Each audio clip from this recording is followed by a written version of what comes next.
Hi, everyone. Welcome back to another episode of the High Level Spotlight Sessions, where we showcase extraordinary marketers doing extraordinary marketing. And today I'm joined by Joe Rare. Joe, thanks for joining us. Yeah, you're welcome. Thanks for having me. Joe's got a really cool story that I think a lot of people are going to take a lot of value from. Um, Joe, you had an agency, you shut it down, you built another agency in a niche. Start there. Give us the quick 60 seconds of how that all happened. Yeah. The quickest version is, I was doing what a lot of people were doing, had an agency, kind of doing everything for everybody. And if everybody's your client, then nobody's your client. To grow one of those, you have to employ a lot of people. Mm-hmm. And so every time we took on, new big clients, it was, exciting, but then it's like, okay, great. Now we need somebody who does more of this. And next thing you know, we have this business with 27 employees, a big, huge office space, glass walls, and it's fancy as shit, but super high overhead. And I was getting burnt out. A mentor in this group, in this community, Rob Bailey, said, you need to close it down and you need to choose a niche and go down that vertical. And so I didn't listen to him for a while. And then I saw his business explode. And I reached out to him and said, all right, what'd you do? And he goes, you didn't listen to me, did you? And I said, no, I didn't. And so the next day, literally, I let 27 people go and started telling my clients, like, hey, we're just not going to do any work anymore. I sold a group of clients. And then I chose the niche that I had really the two best clients in, which was the wedding venue industry. And I happened to be a partner in a venue. So it was a good fit. And then, we started out at just under $6,000 a month, really month one. And I say we, I mean me and some of my VAs.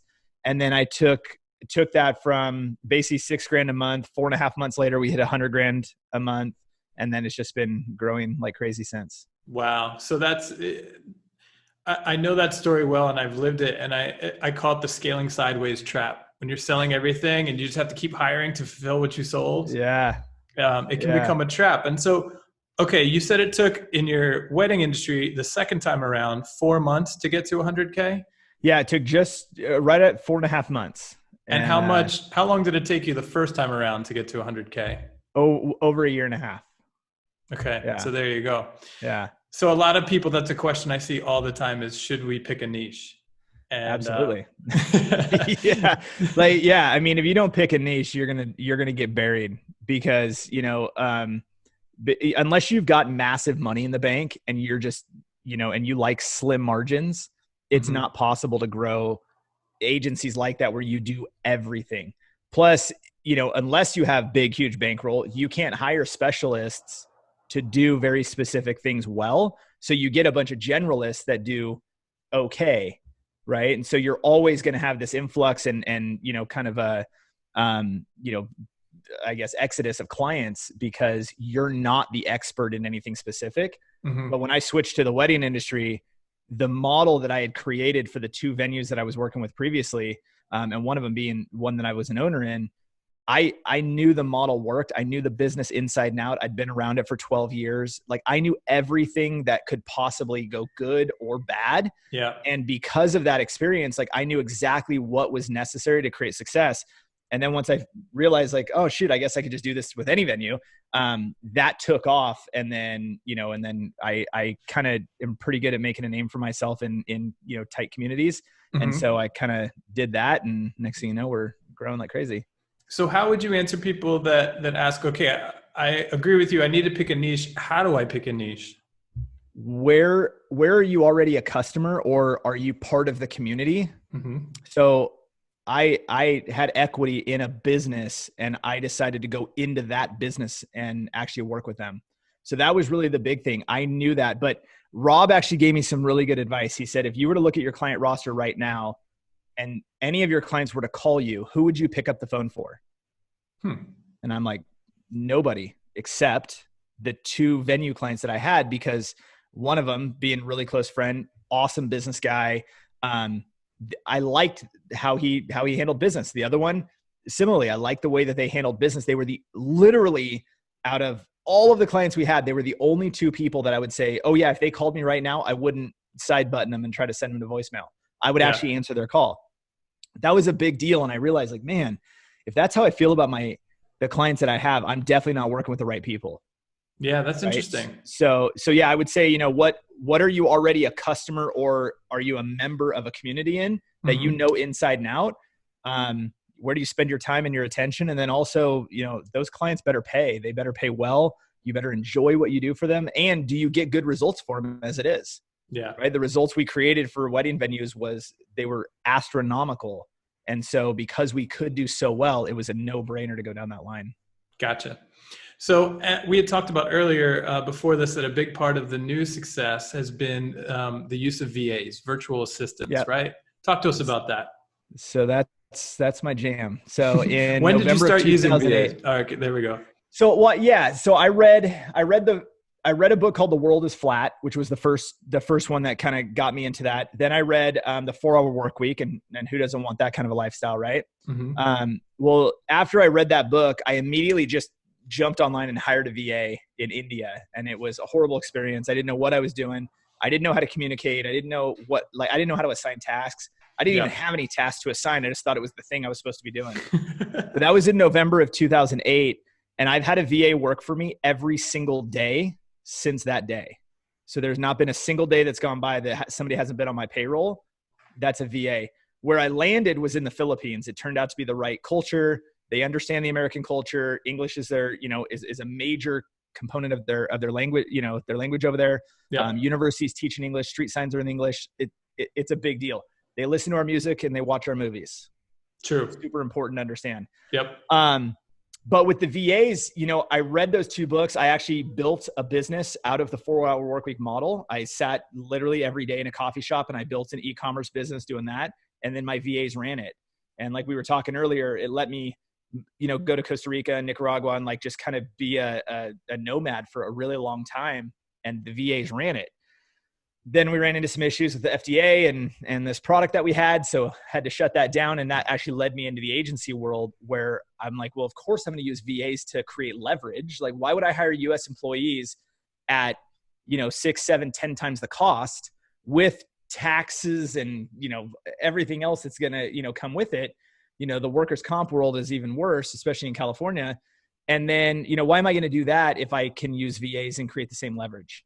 Yeah. And so I started down that road, and then somewhere I decided to hire people in the US, which was a horrible idea.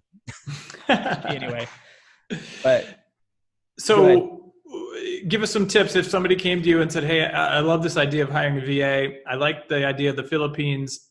Where do I start? Well, find somebody who knows what they're doing.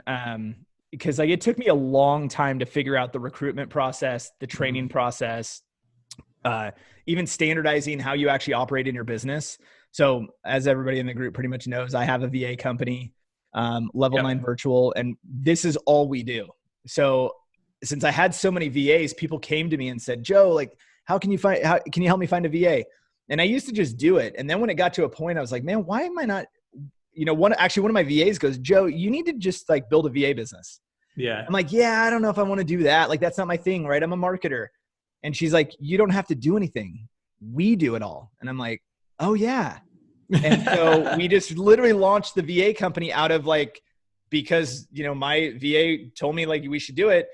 So we launch it. The next thing you know, we've got, 15, 20 clients and all that. And everybody loves it. Like we have really, really low turnover, which is crazy for the VA industry.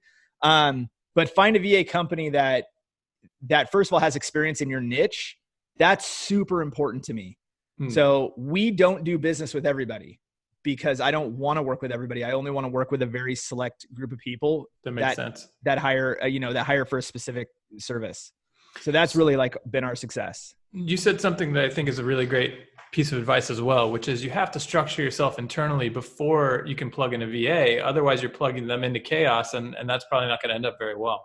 So yes. So processes are really important. Here's what's interesting though. I'm for that, setting that up first, but I'm also against that because you can use the VA to create the structure. Oh, interesting. So what's interesting is like if you guys saw the stuff that's over here out of the screen, like I'm a super unorganized human being. Like I think I thrive in chaos.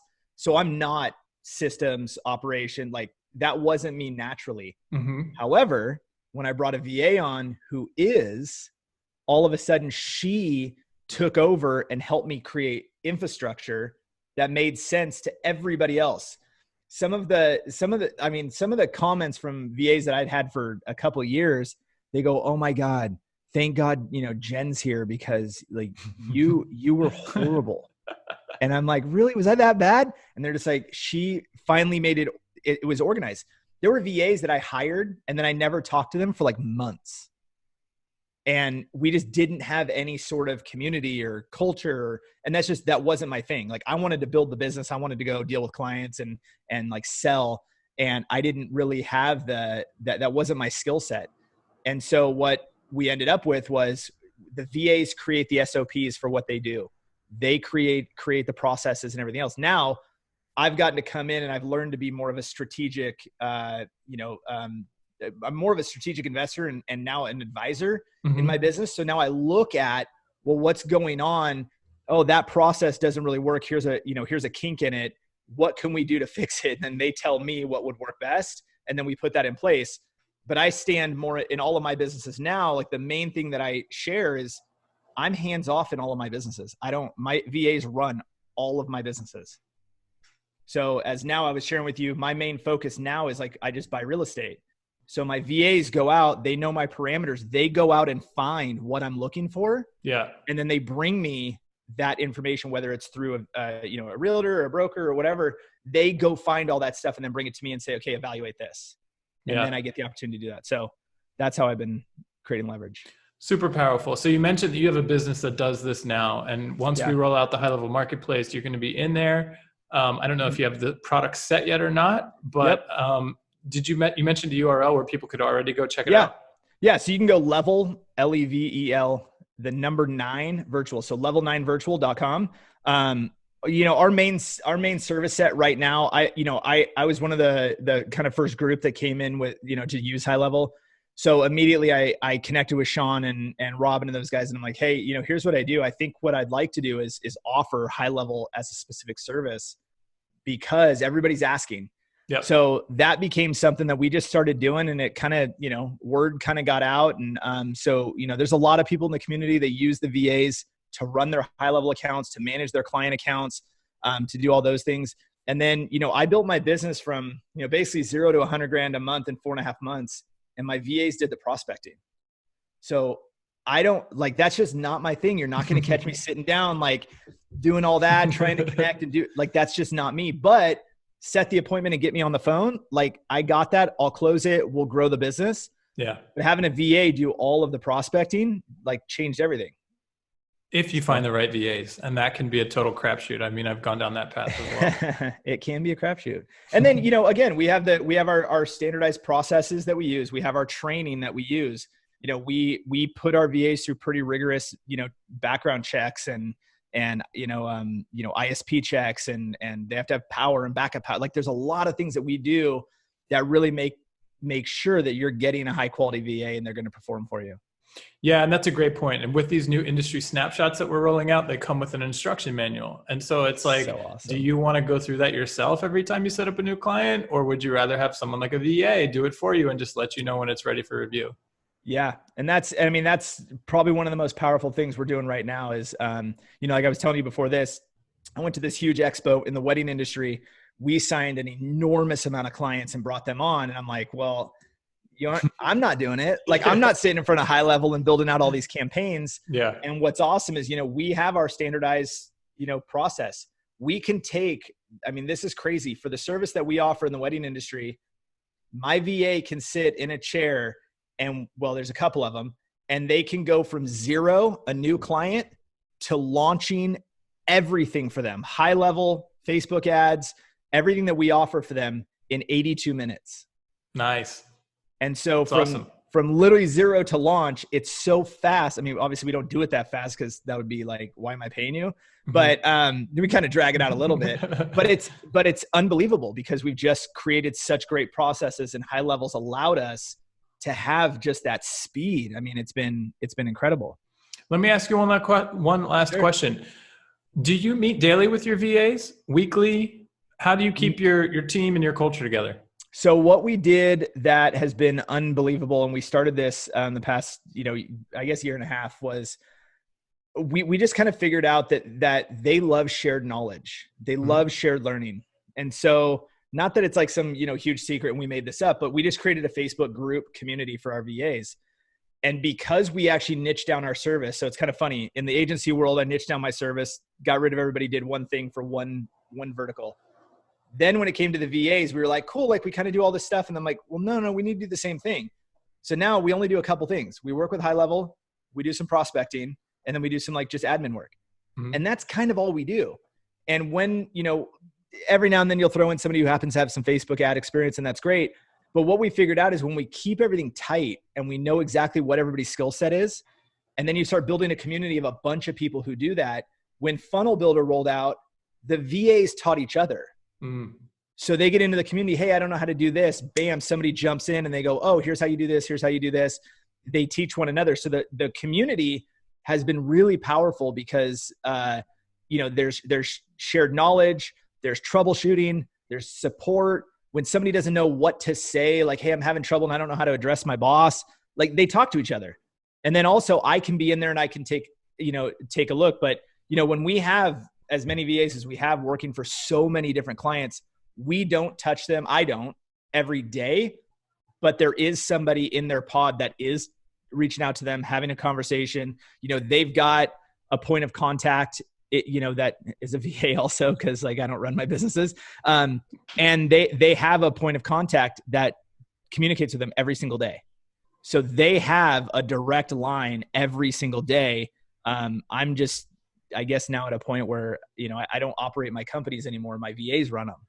And what technology or what software do you use to manage your community? Slack, or do you have something? So communication, we use Slack internally. We use, Asana for, project management, task management. And then, internally we also, we use Facebook and Facebook groups. Cool. Yeah. Awesome.